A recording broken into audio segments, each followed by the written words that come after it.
Hello everyone, how are you doing? I'm in a great mood today because I'm discussing an anime I quite enjoy. Re:Zero, Starting a Life in Another World. Though perhaps not everything I have to say is entirely positive, as you can probably tell from the title of this video. So, I haven't really watched many isekai, especially when you consider how many of them there are. Basically, I've watched this one and that time I got reincarnated as a slime and that's it. In this video, I'm going to discuss season 2, so please spoilers for Re:Zero, Starting a Life in Another World.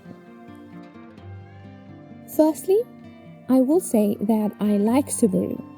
I have a lot of sympathy for the truly horrifying deaths he experiences, though sometimes his optimism is grating and I do find his instant, undying love for Amelia so annoying, especially in the beginning, and it actually made me dislike her.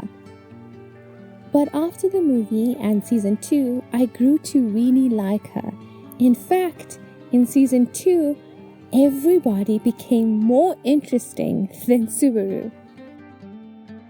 The shared history of Beatrice and Roswaal is revealed, as well as their history with the Witch of Greed. That crazy bitch. Roswaal in particular really intrigued me.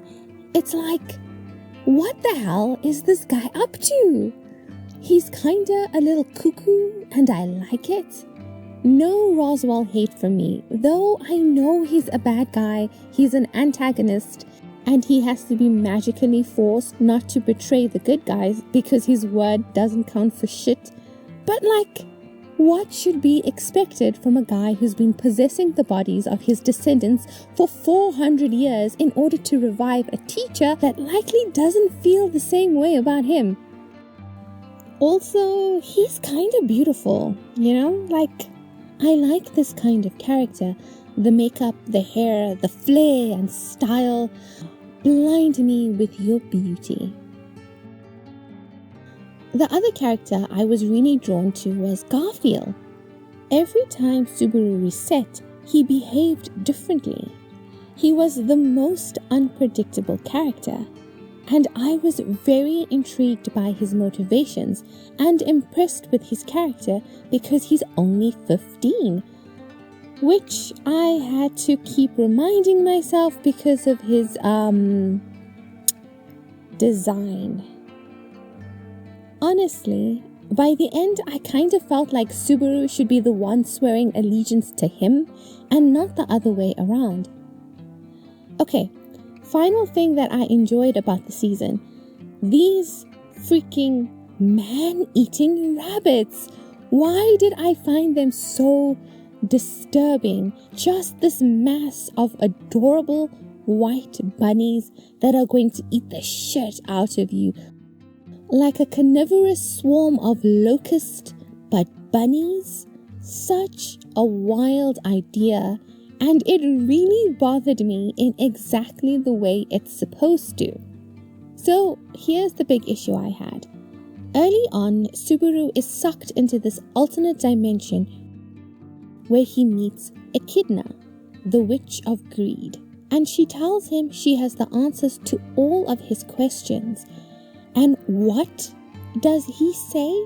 But isn't there anything else you want to ask me? 'Cause now's your chance. Sorry, but I'd rather meet up with Amelia outside than spend another second here talking to you. I wanted to throw the TV remote at him. My guy, you were mysteriously transported to an alternate dimension and you keep dying and coming back. There are many questions requiring answers. Amelia is fine. She is much more capable than you, and if she was in your position, she'd ask more important questions than where you are.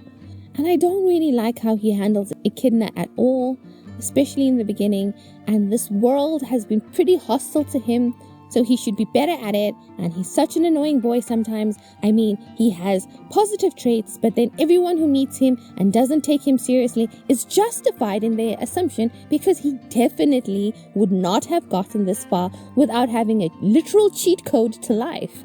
But then, usually he figures things out in the end. And he's gone through a lot. Like, he's very traumatized. I understand. I do. I have the sympathy. And when Echidna knows what he's going through, of course he wants to open up to her because he can't talk about it with anyone. So if there's one person he can talk to about it, he's going to, right? But we've heard time and time again that these witches are not good news. Why would you trust this witch? But like I said, he usually, he figures things out in the end in ways that are good for most people, most of the characters. But maybe I agree with Roswaal a little that perhaps he could have made better use of the ability and maybe make some different choices.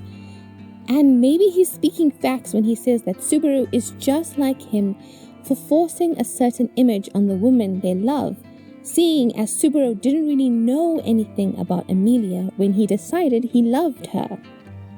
But he does find a way to bring everyone together and forge alliances and plan things to get the best outcome for him, at least in the end. And geez, but this show is just chock full of characters with hidden agendas they're willing to do anything to achieve. Okay, now, before I go, the death where Subaru breaks into pieces like a porcelain vase really disturbed me. Literal shivers up my spine. I had to touch grass afterward. And isn't it weird that Beatrice looks just like Bisky from Hunter x Hunter? Like, is that okay? Is that okay to do? Alright, I'm gonna call it here. I had taken a little break from uploading because I was busy with work and I had a project. And when I finished it, you know what music played in my head?